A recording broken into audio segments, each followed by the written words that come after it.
Okay, and we're here for episode 245 of Trek Live. Not so live, still. We're kind of still slow walking our way back. This is a pre recorded conversation, but really excited to be here, and I hope you are too. How you doing this morning, Dan? Doing good. Really excited to dive into this topic this morning. Really excited to talk about Star Trek. Anytime we're a few weeks away from talking about some form of Star Trek, I always miss it. So I'm excited to be here talking about Temporal Cold War and what all that entails in this modern era, and also maybe some rewatch updates too. Yeah, So I'm excited for it. yeah. I think this is something that we were talking about. I feel like you wanted to do this like months ago before we went on our hiatus. This was one that was like kind of cooking as potentially one of our last like live streams before we went on break, and I'm kind of glad that it worked out this way because this there's things in season 5 of Discovery that hadn't aired yet that I think factor into this temporal Cold War kind of discussion. I just finished Enterprise like yesterday, and temporal Cold War obviously originates from Enterprise. So the combination of having just seen the end of Discovery and having just finished Enterprise makes me feel really like energized and equipped to talk about at least my perspective on the temporal Cold War. Um, and I know it's something that, like I said, you had in mind and kind of wanted to talk about for a while now. So, uh, yeah, I'm really looking forward to that. I do want to talk about our rewatches as well. I know you watched something yesterday. I just finished Enterprise. I watched 2009 and Into Darkness. I have Beyond. I'm going to watch today, and then I'm into the new stuff, which feels crazy. But yeah, I think this is an exciting time. So. Do we want to do that first? Do you want to talk about rewatch stuff, and then we'll get into Temporal Yeah, Cold we War can in a few jump into minutes? that. Okay. Yeah. What did you watch yesterday? So I watched Caretaker, part one and two, and I feel like a little bit of explaining to do because, when we left, I was thinking about jumping into Discovery again. Yeah, That ultimately didn't really work out. Again, it was just hard to find time sure. at that point, and then Discovery aired, and I kind of got all backwards. So yes, I'm making excuses, but They're good um, excuses. and I only watched maybe 5 episodes of Discovery. So even then, it just wasn't like I wasn't. It was still really finicky about what I rewatch and when I rewatch it. So it still felt too early, and um, I I don't know. I have to figure something out about rewatching new era stuff Yeah, because it's really difficult for me for some reason. Um, and I feel like I want to do. I set myself up for when I want to start a show that it's almost like so fresh that there's things that I don't remember, and yeah, it to me Discovery a little bit just because um felt a little too, which is crazy to me because it's like some of those episodes I haven't watched since they aired. So yeah. still felt a little fresh. But last night, yes, I did dive into Caretaker and Voyager, which I'm really excited about. Like it's just like it all just comes flooding back to me, and I'm really, really excited about doing that. So um, It's been a long time just gonna since you watched Voyager, right? yeah, it's been Like a years. long, long, long time. So um, and the way that my rewatch is going right now, like I just finished the Next Generation. So Hmm.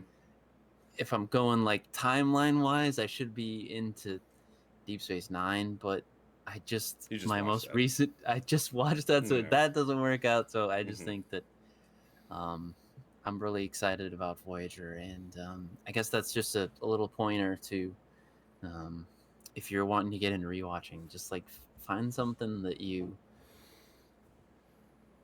really excited about and just go for it. Like Yeah. it's so easy to get like analysis or Hmm. paralysis by analysis, and that like there's just so much to I don't know where to Yeah. dive in. Just dive in, and so that's kind of what I'm doing here. Well, I think a big lesson here is like there's no right or wrong way to do it. Like you have to do it your way. You have to watch it when you feel like it's the right time. You have to go in like the rhythm that makes most sense to you. You shouldn't try to jury rig it in a way that doesn't feel natural. I mean, you've in the past, I know you because we've talked for years. You do tend to bounce like you don't necessarily go in like the chronological order of the shows. Like you're going to bounce around. So the way you did it last time, let Deep Space Nine kind of be in last because it was the most recent one that you watched, I guess, years and years ago before I even knew you. So you kind of put it off, and then so this time trying to start kind of chronological, it kind of puts you in a bind where you were close on DS9 and a long time ago for Voyager. So I'm glad that you did that. I think that was the right move because I know how much you love Voyager. I know how long it's been since you watched it. I know how much you love DS9. You ate DS9 up the last time around, but you know having that'd be like watching DS9 twice since the last time you watched Voyager. So I mean, Exactly. yeah, I think that's the right move, and I think it's gonna do you good. You're a Voyager boy. I mean, I know that. So that could My get the favorite juices show. Like flowing. even Yeah, yeah, even the even just the intro it's just like gives me goosebumps. It's just yeah. I'm so excited for it. I'm excited to hear you talk about it. I mean, like you were watching Voyager when we were early on in Trek Live, so a lot of the Voyager stuff that we've talked about on here has been reliant on like your memory and not having like living in it in a long time. So uh, I'm excited to have that like hopefully as we get going here and back into like a little bit of a routine as we hope to do in the near future. That if Voyager's the thing that you're kind of going to every so often, I think that's going to be good for us because I think it's going to shake loose a lot of cool stuff. I just watched Voyager recently. Voyager's amazing, and I think it's getting better and better with time. It's really like I think the closest thing in like the Berman era to TOS, like big science fiction ideas, super episodic. Um, yeah, it's a great show, and I really think time's being kind to it. So I'm really excited for you to get back into that. So how was Caretaker? Like how did it feel watching the pilot? It felt good. It really hit with that really big sci-fi concept, which is kind of what we'll kind of tie in today. But Hmm. um, no, it's really good to come back to it with fresh eyes. Like um, Paris and Harry Kim, that's on the forefront. Um, the Maquis is on the forefront. Like it's just like it's you forget that it's um like from the very beginning. It's really like that's one of the first things before anything. It's like the Paris thing. Like that's just He's like great right out of the gate. it's right out of the gate. He's really good. Yeah, some of it's kind of And from his perspective, almost like you're seeing it from his eyes, yeah, with him boarding the and ship and they spend a lot of time like chalking up the, like, oh, he's like the misfit. He's like yeah, everybody's whispering in the chow hall and all that, yeah. and the so yeah, it's really good. And again, it's a really big sci-fi concept with just kicking the show off. And I know there's a lot of people that have like a headcanon fix how they could have done it, where they been able to get back and not have to destroy the array or anything. But And there's no show. then there's no show, so they gotta do it somehow. So Yeah, um, yeah, some of that is definitely a tough swallow, but I think where it pulls it down a little bit. But I mean, I don't know. It's really hard. And again, I struggle with series premieres because I think a lot of the uh, my feelings on it are a little bit higher just because I'm starting a new show and yeah, so I'm excited about that. absolutely. So Hmm. those are always tough to kind of process, though, and especially this time around where I feel like it's been a really long time since I've watched Voyager. Um, I'm excited to talk about it on here, but there's also a really big backlog of some really good podcasts with Yeah, Voyager, so I'm gonna dive into some of those hopefully, and really dive into Voyager, which I haven't in a long time. yeah. I can't wait to hear you talk about it. Caretaker's awesome. I think Voyager kicks off really well. Some of that stuff in early season one, I think, is actually really, really strong. Um, yeah, exciting stuff.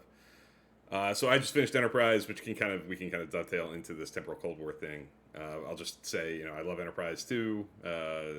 Newsflash, I love all Star Trek. But yeah, I got into a little bit of a. It's always interesting. I watched These Are the Voyages yesterday. I posted a review. I gave it an F, and I put it last on my Enterprise ranks, which it never has been before. It's always been. I always have a hard time with it because there are like moments in isolation that I like. I like the chef scenes. I like when Riker's playing chef and the characters are coming in, and that kind of stuff works for me. Like you're getting the characters in like a casual moment where they're talking about life on the ship. They're talking about Trip and Archer. Those scenes really work for me in large portions. I think there are good beats in it, like the last little moment with Archer and T'Pol before Archer gives the speech, the scene with Reed and Trip and engineering, talking about like the end of the journey. Like there's moments in it that feel like, how am I giving this an F? But I feel like, you see a lot of people say like, well, if it wasn't the series finale, well, it is the series finale. Like it is, and it's become almost like when people talk about Enterprise, like you can't divorce that from it. Like one of the first things people think of is like that effing finale, and that I just feel like the reason I felt compelled to do that was the damage it does to the show. I mean, it doesn't damage the 97 episodes that came before it, but I feel like because it is the finale and they did what they did, it puts the show into like a box that forces that forward in the way people remember the show in a lot of ways. And I think the Riker Troy stuff is awful. Like I think it doesn't choosing to fit it in with a Pegasus, and I've never liked that. I don't think the Pegasus is. I've said this before on the show, but like the Pegasus is like a taut, like crisp, tight, tense episode. He doesn't have time to be effing around the holodeck and talking to Troy. Like there's just no indication that like the episode has breathing room to allow for that. It just doesn't make sense. And I also don't buy that Riker would need that. Like Riker is compartmentalizing and processing his decision and struggling with these questions himself, and doesn't need to go to the holodeck to work out this. Like I just don't. I've never bought that. I never liked that at all. And more than anything, I said this yesterday on Twitter and talking to some people. The thing that really bothers me about it is it feels like, and it feels like it's written by somebody who didn't watch season 4. Like Braga steps away to do his other thing. He's done. That is the truth. That is what happened. Yeah. And like everything that you see in season 4 with the character development, the stuff with Trip and T'Pol, the stuff with Archer and T'Pol. There's a scene in the ready room between Archer and T'Pol where Archer's talking to her like it's Broken Bow, or like it's early season 1. He's yelling at her about being, anti-Andorian, and she's never trusted Andorian. She doesn't trust Shran.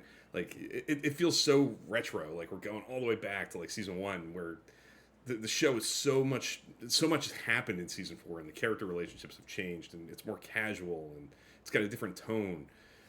And that just when I watch it like that, it just jars me. I'm like, what? It feels like somebody who was not watching the show is writing the finale, and missed like an entire season of character development. And people can retcon things like it's a holodeck simulation, it's historically inaccurate, like whatever.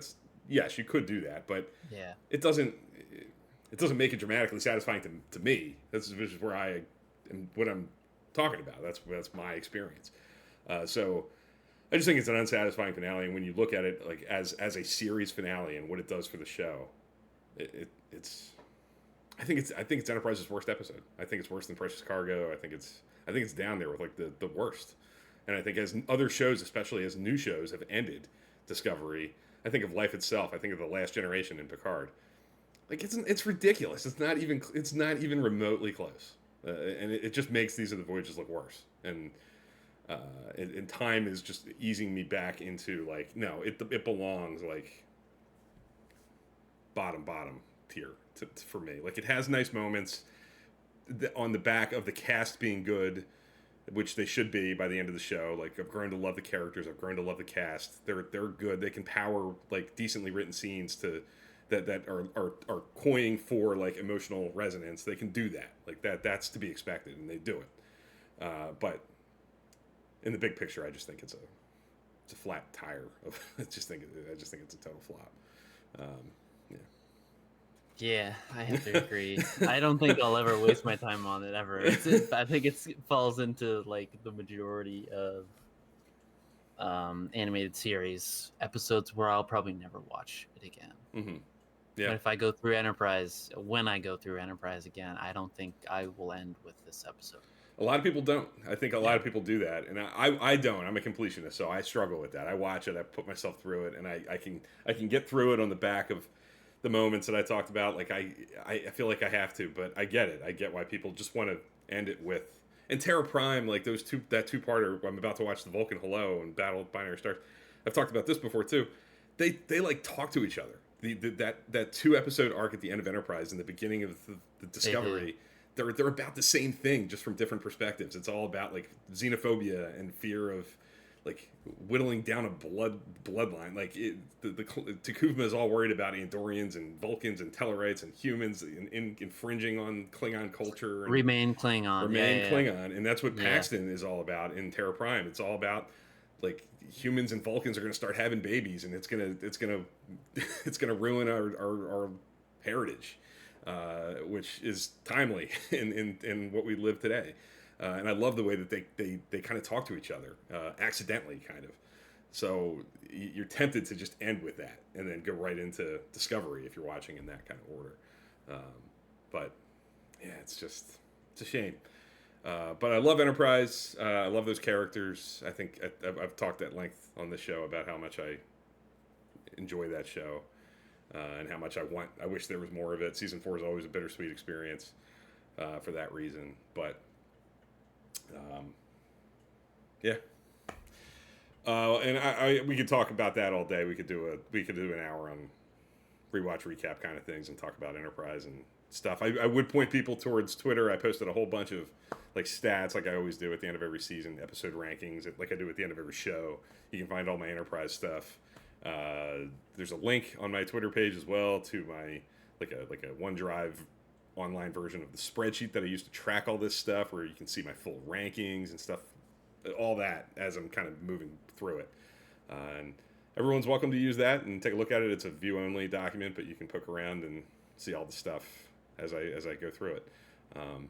But I'm sure as I finish this full rewatch, we'll dive into a lot of that and show off some graphs and charts and rankings and all that fun stuff. Temporal Cold War. Yeah. So speaking of Enterprise, there's a big thread in there that I think we've done some episodes on Trek Lab before where like things we want to see more of. I think this kind of falls into that category, right? There's some really it's a really big sci-fi concept that Enterprise kind of tackles fairly early on, Yeah. and then In the pilot, really. and kind of moves away. But Mm-hmm. there's some really big points that I want to make, but I think that again it kind of falls into that category of like the end of the Berman era stuff, but it still does it has a really big sci-fi concept. So and I think there's some connective tissue that we can talk about as well. Yeah. Obviously with Discovery season 5 and some things in there and some Maybe even so a little maybe bit some of Strange New. Strange New Worlds and stuff. Mm-hmm. They might tackle some stuff, and then if you want to headcanon some stuff, just looking at the Yes. Memory Alpha article here, there's some Krenim ships that you could there's a lot of stuff that you could go to, like a lot of avenues you could go down with headcanon stuff. So excited to dive into it. Yeah, there's a lot to talk about here. The Temporal Cold War, I think, kind of was birthed out of a desire to.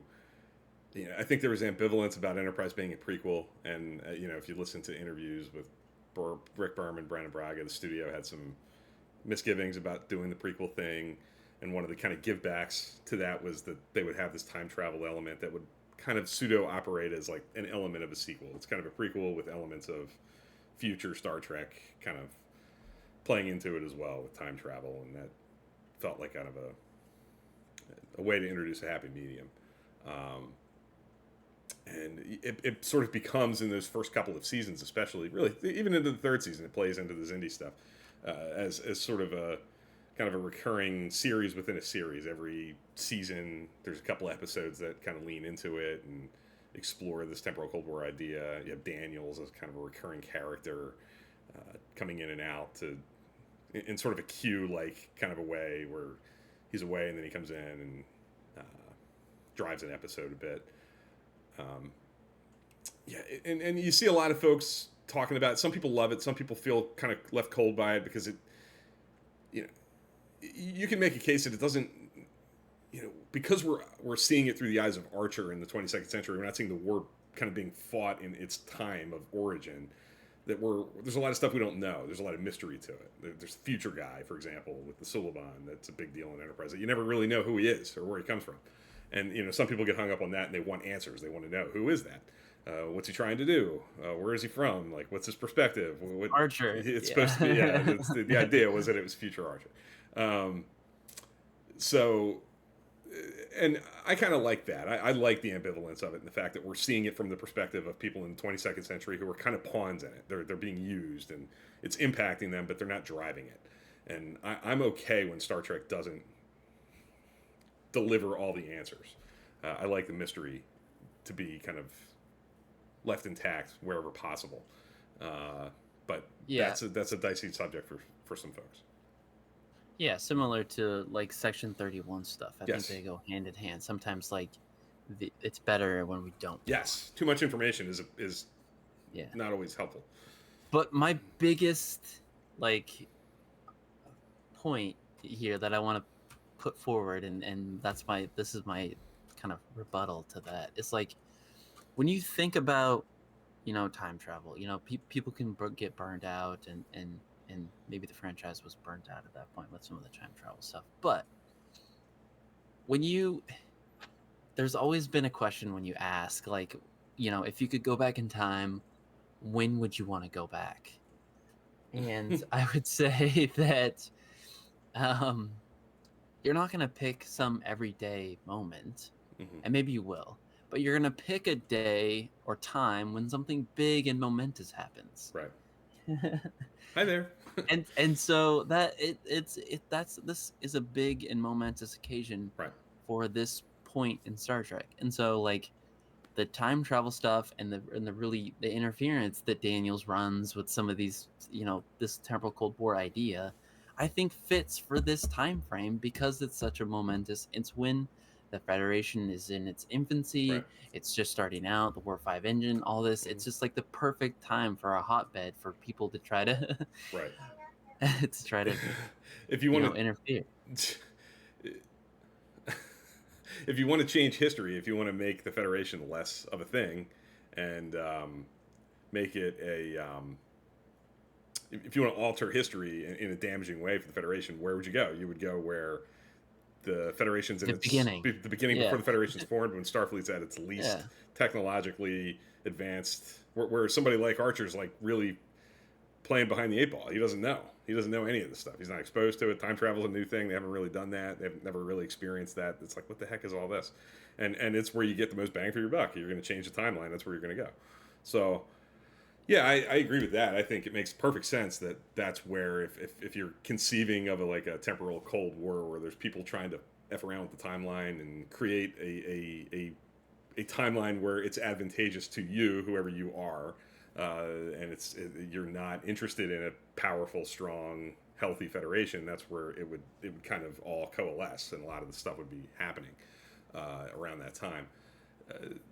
So I've always been down with that. I think it's done well. I think a lot of those episodes are good. I think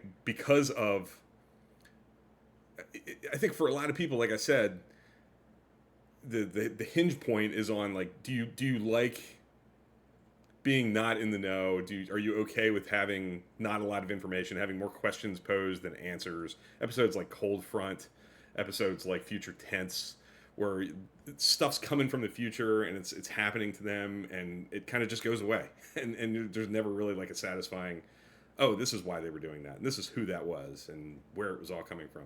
Like, I like that stuff. I think it creates a tension and like a sense of urgency in those stories that leads to like a refreshing change of pace from the more routine episodes that are surrounding it. Where some folks understandably are like, what was it all about? We just spent 42 minutes getting manipulated around, and it kind of just ends, and off we go, and we're back to normal next week.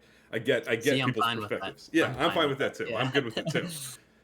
Because I think it's a cool change of pace. I think it gives the characters like a different thing to play. It puts them in especially in Enterprise, which I think the prequel idea like plays into that well.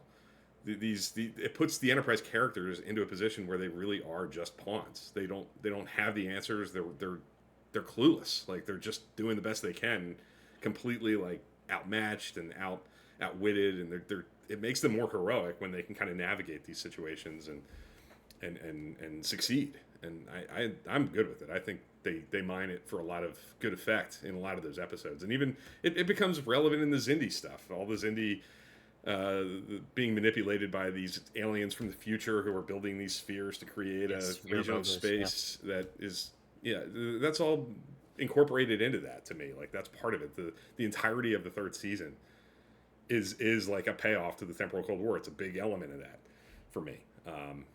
You don't know that when the season starts necessarily. It kind of comes together as the 24 episodes play out. But the way it, resolves itself, it feels like a big moment in that Cold War. Not so Cold War sometimes. Yeah, yeah. Which I'm fine with. Like I'm fine with, and it's such a big concept that I don't think you have to explain away everything. Yeah. I think it's big enough to be able to stand alone on its own and just get little like tidbits of it, and just like you said, play as our perspective is the pawns. Yeah. And it's a really good change of pace, like you said, because for a while there, like a lot of the shows where they were the top of the food chain, they were the ones that moved the needle in the the quadrants and stuff like that, especially with the TNG stuff. They were always at the top of the food chain, where like the big stuff always came to them. Yeah. Like this is finally cool to be like, okay, this is we're just in our infancy. Like this is what we're gonna have to do. We're gonna have to be pawns. So I think that it's I don't know. It felt really. It's the whole reason It to felt do a right. prequel, I think. Yeah.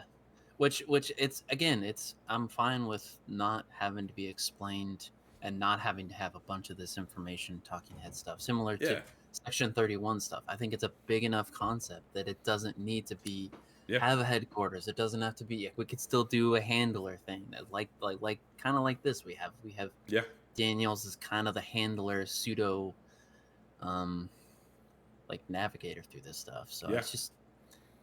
And that's one of the things I'm really actually kind of, it's off topic here, but similarly with getting into Discovery here soon, one of the things you hear talked about a lot with Discovery in the last few weeks, you see a lot of people like ranking the seasons and talking about which parts of the show they like the most.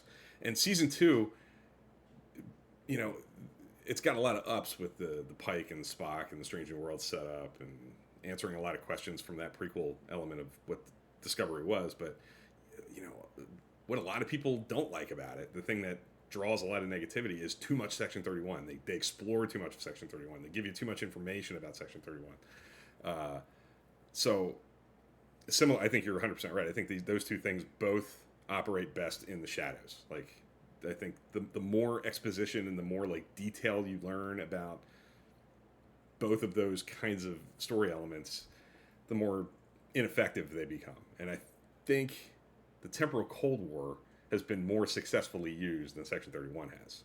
Both kind of, Section 31 goes back further with DS9 origins, but is also used in Enterprise and heavily used in the current batch in Discovery, mostly. Temporal Cold War originates in Enterprise and gets kind of resurfaced a bit and referenced more in Discovery. And I think they've done a better job with the Temporal Cold War stuff, keeping it in the shadows, keeping it mysterious, not giving a ton of information. We don't know a lot, but we get just enough little tidbits to, and really the Temporal Cold War part of it also, for me, is I think it can end up being helpful. What a lot of people get hung up on is, you said headcanon. Like headcanon's needed in a lot of ways because this is a 60-year-old thing with almost 1,000 episodes with many, many people coming and going, writing the shows, and that time travel episode in Strange New Worlds last season, Tomorrow, uses Temporal Cold War kinds of ideas to help answer questions about timeline kinds of things. Like, In TOS, they're talking about Yeah. Khan and the eugenics wars happening in the 90s. Well, for the last how many years are people like, well, that doesn't make any sense. How Yeah, does that that doesn't work? make sense. Right? Yeah. That didn't make any sense when the TOS crew was still making movies. Um, so the Temporal Cold War opens doors for like, I think reasonable, maybe not entirely like perfect answers, but enough to be like, yeah, there's shenanigans going on with the timeline. Things get moved around a bit. There's like a funnel of inevitability that eventually comes, even with the timeline being manipulated, that helps resolve some of those questions. I think that's been And helpful. it's also like the rules help if you're in that timeline or in that time. One of the major rules is don't let them know. Hmm. So like the whole concept is supposed to be mystery and Yes, unknown because they don't want to change the timeline. right. So it's like They're blending in, it's right? yeah.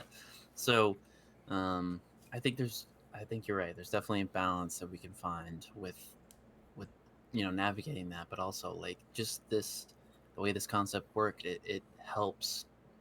It's an asset to keep the characters, but also the audience, us, in the dark. Yeah. Yep. Agreed. I think that's been a successful thing they've played with, and I think they've used it enough. I think it's well used in Enterprise.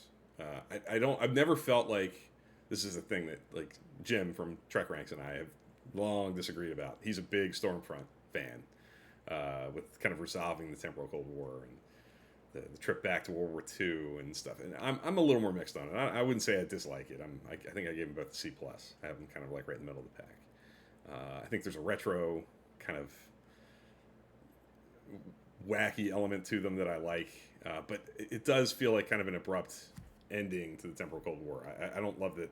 I wish they would have ended that in a more ambivalent, ambiguous way. Like they kind of resolve it with Daniels kind of like thanking Archer and saying, "Up, where the timeline's been restored, we're good." That's what bothers me. I wish he didn't do that. It can. I think it would have. I would have preferred it to kind of go quiet, and it's never over. Like it's time travel. Like people are still going to be coming back and doing, I just think preserving the mystery of it and not actively trying to tie it up, because it felt like something that like a new writer came in, a new showrunner came in and was like, well, I'm done with this. This isn't my game, and didn't want to be bothered by it. So they put a pseudo, like kind of bow on it to wrap it. And I don't think I've never felt that was like necessary to do. I think they could have told that story and left it less tidy, because I don't think Which that answers. I don't think that helps like in the long run. which you can leave it untidy and like the state of television now is you can get into the weeds and make it more complicated because like I think in the state of TV like it was harder because people weren't watching it more consistently as people are watching TV now. And I think it's easier for a storyline to get really complicated and get into the weeds of things now than it Right. was, so they don't have to be like really tie it up in a nice little bow because people are. It's so hard to watch on find it on Thursdays or Tuesdays or whatever it was back in those days. But yeah, I think just this bigger sci-fi concept like lends itself to nowadays. Yeah. So agreed. Yeah. I think Discovery does some neat things with it, particularly in the third season with Discovery jumping forward and really setting alarm bells off in this future that has been kind of post, like this Temporal Cold War has sort of kind of faded and time travel's been outlawed and technology's been, shelved. And it's I think they do some cool things with that. And then obviously this season, the big reveal that David Cronenberg is Daniels. We talked about that a little bit last week. I think it's cool. I think it's a neat bone thrown Enterprise's way. My instinct would be like, I liked the fact that this is me. A lot of people wanted answers, and I respect that. I like the fact that I would have been perfectly satisfied with Discovery ending, whether it was this season or after 7 seasons or however, and have no freaking clue who Kovic was. Like, no answers about what he was. Is he real? Is he artificial life form? Is he an android? Is he a time traveler? Like, I didn't need that answer. I think there's room in Star Trek for there to be ambiguous, unknowable characters that are true mysteries that you never quite know. But I get that people want to know, and that's a. And I also think that if they knew it was going to be the last season, I don't know if they would have done that. I think because he was going to be a bigger part in season 6. Yes, I think that's what it felt season 6. I think they were trying to lay some groundwork with him. Agreed. And get him and kind of generate some excitement about his character, and just because I don't think I don't know if they like have this really like this cool really prop piece. I don't think they make that for a final season. I think that was the calling card for next season. Yeah, and I just think that that's hard. That is hard because I feel like they leave it ambiguous if it's the final season and he doesn't get as much pub. And you got to think if you're taking the breadcrumbs of like what you saw at the end of like Life Itself proper before the epilogue, right?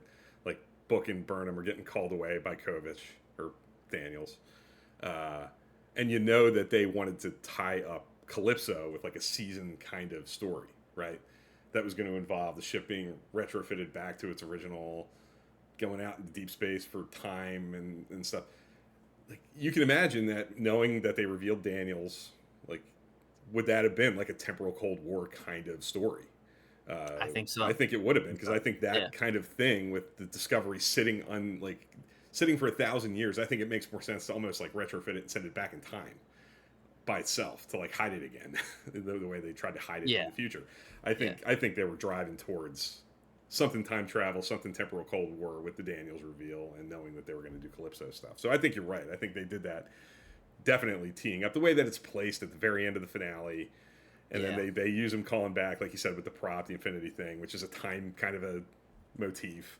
Yeah. You know what that is. So, yeah, you're right. I think you nailed it. I think that's 100% correct. I think that's what they were driving at. That's what season 6 would have been. And who knows? I mean, just like I said, they got burned by that before for a lot of people, with season 2 kind of building so much of that around Section 31 and trying to get eyeballs on like the inner workings of a kind of mysterious thing was left some people hot and cold. Would this have done the same? I don't know. You don't know. I mean, we don't know. I mean, that's going to be one of those kind of like Enterprise season 5. It's going to be one of those great mysteries of like, well, what would it have been? Michelle Paradis is going to be talking about that for the rest of her life. Like, no, every convention is going to be that question. Yeah. What kinds of things were getting cooked up, and is that true? Like, because if we can read those breadcrumbs, and we think we're right, I mean, you got to think that that's what they were working towards.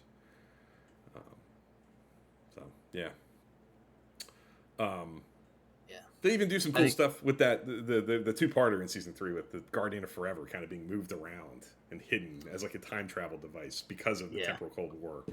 I think Discovery finds some really neat things to kind of populate its 32nd century setting, post Temporal Cold War, Temporal Wars, post banning time travel technology and putting all that stuff to bed. I think they added some really cool color to that time frame using that stuff. So, yeah, I think so. I think going out far enough past that, I think it helps.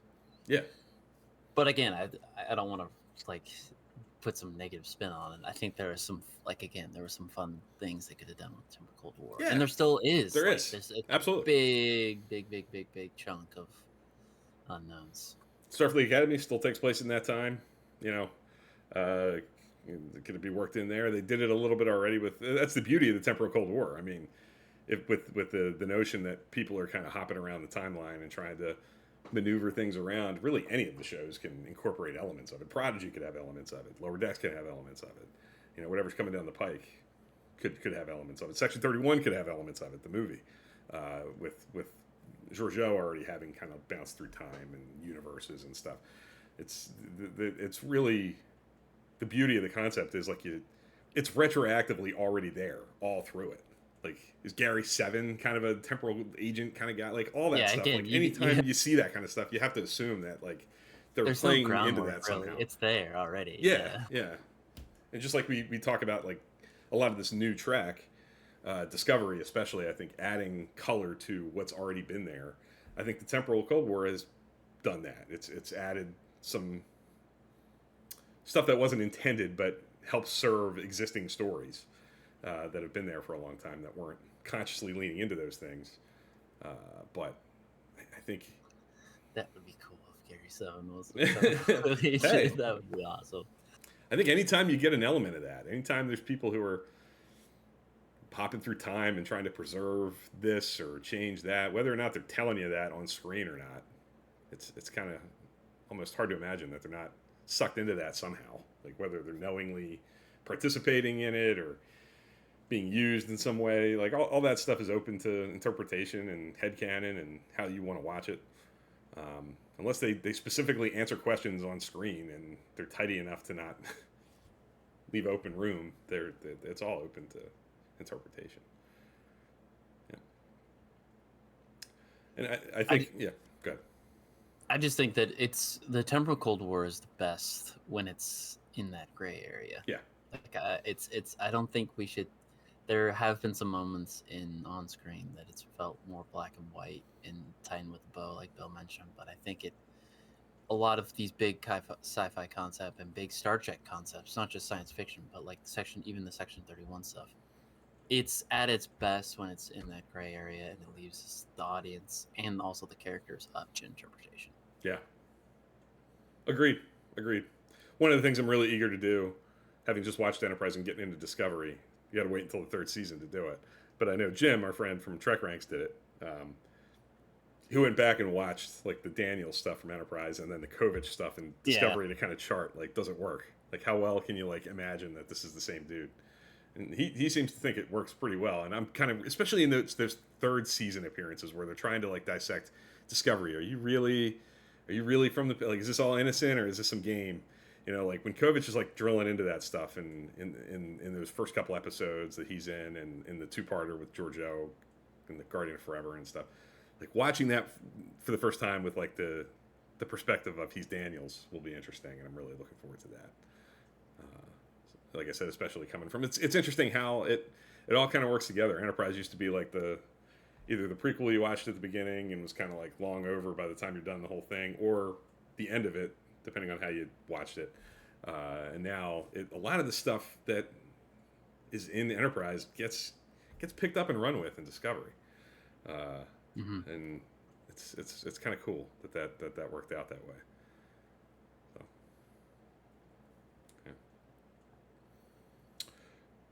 So yeah, I think that season 6 thing is going to be a real barn burner for a long time. That's really got me thinking, like, what would that have looked like, and how would that have worked? Because I really feel strongly that that's probably the road they were going down. We'll never know. For real. Yeah, I'd love to get a movie, but I think a lot of that hinges on these Section 31 success of the Section 31 movie. Yeah. I think at least that would be a really cool hour and a half to 2 hour payoff. Agreed. Of something like what would it be? Just kind of tying that whole Temporal Cold War stuff with Discovery, and not necessarily like a loose tie-in, like how you tie your rope, not really how you tie your shoes, like something that's kind of like a little bit loose enough to be able to be like, that's kind of cool, but there's still some open-ended stuff. But yeah. Agreed. That would be cool. That's the best reason to really root for Section 31, I think, to be a success, because I think there's a lot of really cool opportunities. And, I've talked about this before. There's a lot of ideas out there and cool little soft spots in the timeline, opportunities for expanding that might not serve like an entire show or even a mini series, but would probably work pretty well as like a 2-part episode or a little movie that can be made on like a today TV budget, not a feature $200 million production. Yeah, yeah.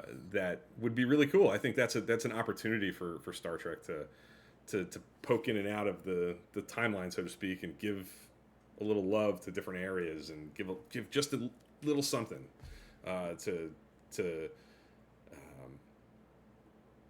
and be a totally new flavor on this. Like, not everything has to be a full show. There's a lot of things that I don't think could support a full show, but would support a movie or a quicker hit. And I think this could be something like that too. So, because like I said, I think too much information, too much exposition, diving too deeply. I think season 2 of Discovery, I'm really eager to watch it again and watch it with that like cap on to see how much it bothers me or doesn't. This time around with the Section 31 stuff, I think it gets dangerous when you try to unravel too much, unpeel the onion too much. But a movie where you can maintain some of that and not be as tempted to dive into the details and answer too many questions, I think would be cool. Yeah. Any other thoughts on the Temporal Cold War that you wanted to talk about that we didn't hit on? I don't think so.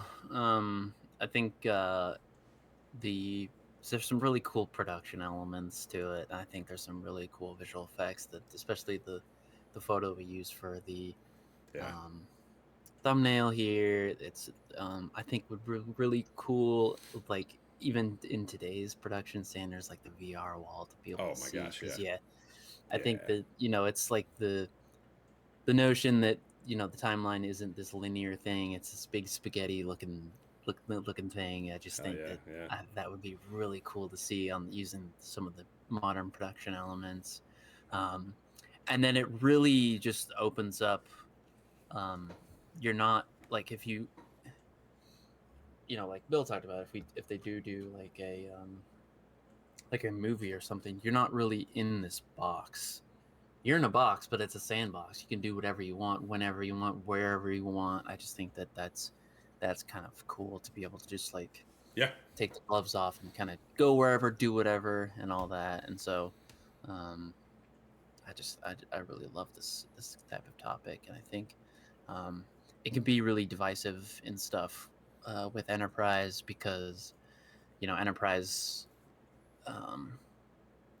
And I get this argument. It's like, well, why are we spending so much time on like some like different time, or people influencing this time, and just because like there's a lot of big things happening in this time that we could definitely explore, the start of the Federation and things like that. But again, my main argument is like, when it's such a pivotal time in Star Trek, this is like the prime hotbed for something like this. They're screwing with it because it's so important. Like I would love to see the start of the Federation. I love the great book Articles of Federation. Make that a show. It's just like,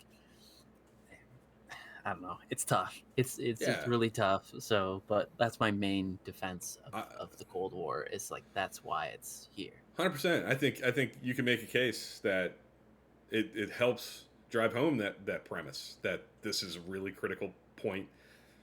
These are the founders of the Federation, and this is where people are trying to screw around and manipulate a different outcome. And I think that tells the audience how important these characters are, and how it shows us how important they are. It shows us how much of an impact they're going to make beyond the constraints of the show that we're going to see. That these are really important figures in history, and this is where people are going to go if they want to try to, like I said, manipulate a different outcome for themselves. So I think it does work as an element of the prequel. I think, given how important it is, it's not just some insignificant ship, that's out there doing a mission in the 22nd century. It's the ship. It's like it's the thing that spurs all this. It's the crew that's going to bring the Vulcans and the Andorians and the Tellarites and the humans kind of together and create what becomes the thing. So, I think on that level it was successful. And again, I like those episodes for the different change of pace and the way it almost like snapped them into, I think sometimes, like, this is a prequel. It's okay for these characters to be behind the 8 ball and not have answers and not have the technology to work out a problem. and be the least equipped people in the situation. Like they're in an episode like Future Tense, the Suliban, they're there. They have time travel kinds of stuff going on. They seem more aware of what's happening. The Tholians are there, seeming pretty aware of what they're trying to do and what the outcome's going to be. And they're kind of like, we don't know what the heck's going on. We're just trying to like They're the get little out of guy. this. They're the underdog. Yeah, Yeah, exactly. And for I like once. that. I think that's in line with what they were aiming for with the show and the premise of the show. And I think sometimes in the more traditional grind of making that series, they fell out of that. It became at times, especially in that like second season, where yeah, it's the 22nd century, it's Archer and these characters, but it's kind of a lot of these episodes like if you sub in Janeway instead of Archer and Seven instead of Trip, it's kind of the same thing. Like Canamar, where they're kidnapped on a prison ship like that. That could have been any two characters from Voyager, and the episode probably plays basically the exact same way. There's episodes like that where they fall into the trap of telling perfectly fine Star Trek stories, and they're not bad, but they're not advancing the premise of the show. They're not necessarily taking advantage and capitalizing on the idea behind what makes the show different. And those Temporal Cold War episodes sometimes were like a breath of fresh air because it forced them to do that. And I thought that worked.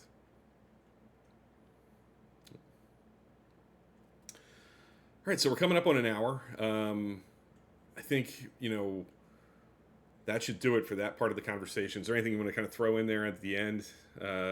Things we haven't talked about? No, it's if you want to keep the if you want to get more information, like I'm sure there's a bunch of books and stuff, and definitely check those out. Memory Alpha has a great article I'm looking at right now. It's like every connection that you could think of. It's fun to kind of look at and see.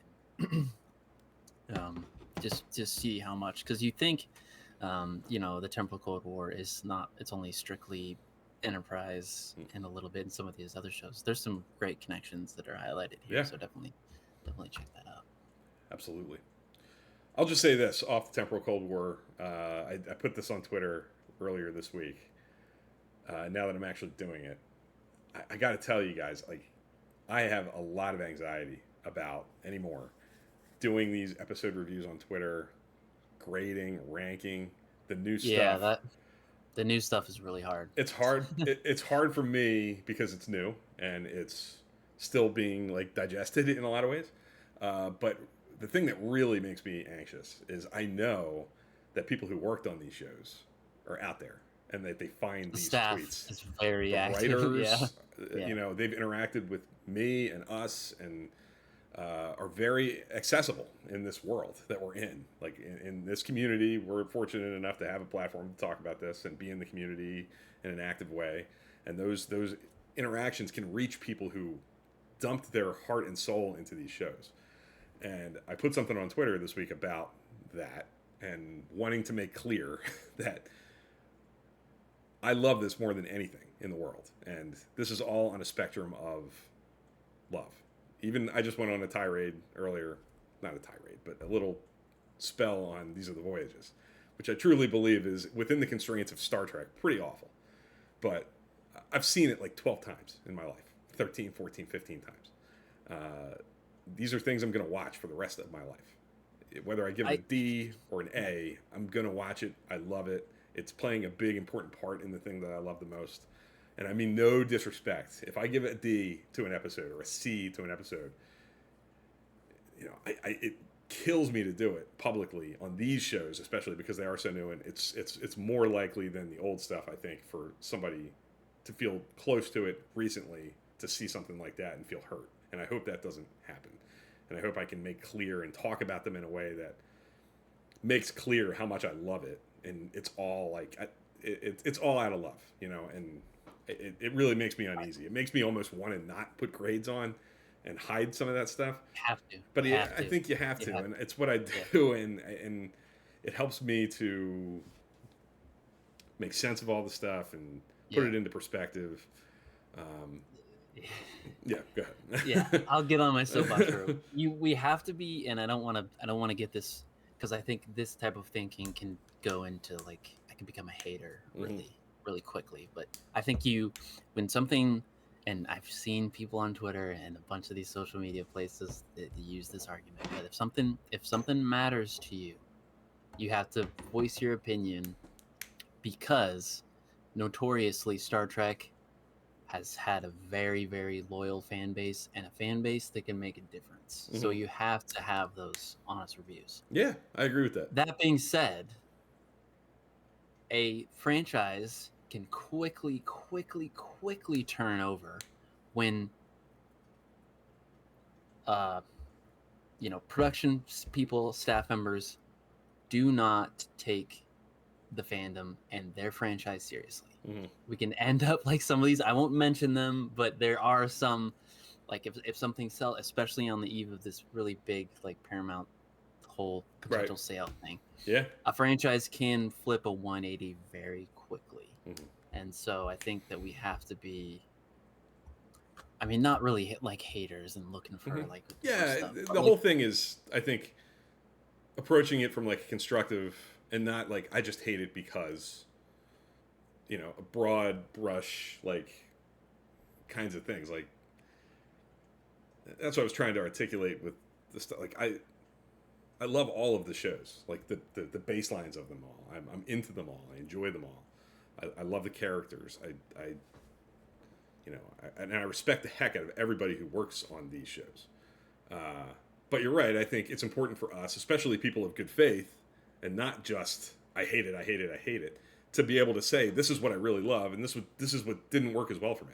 And I saw a lot of that this last few weeks about the Discovery finale. There's people of good faith who love Discovery, who are more mixed on Discovery, who have varying opinions about how that show ended and what that finale was. People loved it, people didn't, and there were some really good conversations, if you could find them, about that. And I think that's important feedback for them to hear.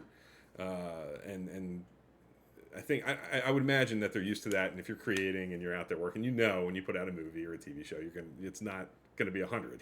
Like yeah, somebody you're especially something like this. they know the par for the course, especially with this franchise. Yeah, exactly. But I don't want to end up like that other science fiction franchise that's owned by a really big corporation. I don't want something like that to happen to this beloved franchise that I love and talk about. Yeah. So yeah, I think it's important for us, and it's like as historically, that's Star Trek fans. We care about the franchise. Yeah. And that's the main reason why we have all this stuff now is because fans have voiced their opinion and kept the franchise going and held the staff accountable. But it's a sign of good faith because the way that Star Trek is always, or at least not always, but lately, is they get creatives and writing staff and production people that either respect and really hold this franchise in a high regard, or actual fans of the franchise and know it. And so we've been fortunate. Yeah. So far, I mean, we definitely. I think we have been. I think people who have made, and that's what I tried to say. Fantastic tangent. Yeah, and I think it's important to talk about it because I've been like wavering on it for a while, just because of, like I said, the increased connectivity we have. Like it's not that hard to imagine that like the guy who wrote name whatever episode of Discovery that I might give a lower grade to because it didn't work for me. Like that person's not unlikely to see that tweet, or the person who directed it even. Like there are a couple of people who have directed episodes who follow me, and may see a review that isn't like I'm not worried about giving an episode a B that somebody might see. It's like the ones that I'm not as fond of. But I'm going to try to write them in ways that are constructive and talk about them, not as like a this sucks kind of because I don't think it does. Like even the episodes I don't like, other than maybe one in Lower Decks that you know which one it is, and there's a short track that I think is pretty bad. That would be in that like these are the Voyagers kind of realm of like bottom tier. But one of the things that I've noticed about this era of Trek and just kind of like spitballing how I would when I'm watching it now, like there's not a lot of there's not a lot of D's. There's not a lot of C minuses even. Like they don't get that low, and some of that's just the product of the television product today. It's not 26 It's episodes of 10, 12 seasons or episode seasons help as yeah, well. yeah. They're not just grinding episodes out and realizing before it's too late that oh we got a turd here. Like that would happen back then. And that the hit rate on a 26 episode season where they're running at that pace is just different than a 10 episode season or a 13 episode season in today's world. Those lower graded stuff, the episodes don't happen as often, in my opinion. So you're not going to see a ton of that from me. You're going to see some C's and some C minuses on occasion, but it's pretty rare that it's going to go much below that because I just don't think. I don't think it veers off course enough to get that problematic often. So it'd be interesting. I'm looking forward to it, but I'm also intimidated by it. I'm gonna try as well. Like I've kind of gotten away from like posting polls about episodes. For one, the community on Twitter is different than it used to be. Sometimes the response rate on those kinds of things is hot and cold, and but I'm eager to do that because I haven't polled these episodes in many respects to kind of get a feel for like what do people think besides me. What are favorites, what are more mid, what's down. So that'll be another kind of running component, I think, to like Discovery on is trying to get people, especially episodes of Discovery, Picard, things that are a couple years old, several years old. People have had time to ruminate on them. They're not as like quick first blush reactions. I'm eager to see what kinds of results come out of that. So more to come on that, I'm sure, as we continue on and we're back in a couple weeks. That'll be something I'm sure we'll talk about. As part of our rewatch recap. I'm excited that you watched Caretaker. Can't wait to hear what you think of being back in the Voyager headspace. If you're able to, find an hour here and there in your mornings or in your late nights to get into that a little bit. And we didn't really mention the next time we're here, we'll probably, we are going to have Prodigy Season 2. Star Trek. New Star Trek. There's going to be 20 episodes of that pretty soon. And I'm still trying to wrap my head around how I'm going to do that. I want to space it out. I'm not excited. That's one thing I feel like I should say. Like, I'm not excited about that. I wish it wasn't like that. I don't want to consume my Star Trek that way, but I know my limits. I'm not going to be able to go slow. That's just not. Ain't going to happen, unfortunately. But I don't want to do it too quickly, so I don't know what that balance is going to look like. It'll be done by July 3rd, I'm sure. I'm thinking that's the case. I'm working, so yeah. I can't do it too quickly. So I'm thinking my aim is probably going to be on Monday, July 1st, to watch the first 10, and on July 2nd, I'll watch the second 10. That's probably what I'm going to wind up doing. I mean, they're half hour, they're 25 minutes each, so it's not like it's we're not talking 10 hours. Yeah, all day. Yeah. Pulling all nighter. Yeah. I mean, honestly, if circumstances were a little different, if circumstances were a little different, I probably am taking July 1st off and doing that, but circumstances aren't going to allow that. So I think 2, maybe 3 days, I'll get it done. All right, so we'll be back in a couple weeks. I don't know what we'll be talking about yet. At some point in the semi-near future, I'm sure down the line a bit, we'll be talking about Prodigy Season 2. Once you get a chance to consume 20 episodes of that, however long that takes. Whenever that happens, I'm sure we'll be on talking about that. I'll be excited to do that.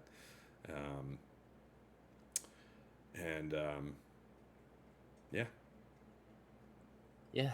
You guys know the drill. The discussion does not have to stop here. You can come over to the Discord server. There's a bunch of different channels for whatever you want to talk about. Twitter, Blue Sky, all those. So come over and talk about your favorite Temporal Cold War episode, favorite element. Let us know what you think. I want to thank everybody. If you like it, don't like it. We want to hear from you. So I want to thank everybody for watching. We look forward to coming back fairly soon. Talking about Star Trek, ranking Enterprise, or ranking Enterprise, Yeah. ranking Voyager, and all that entails. So we'll see you guys next time. Thanks, everybody.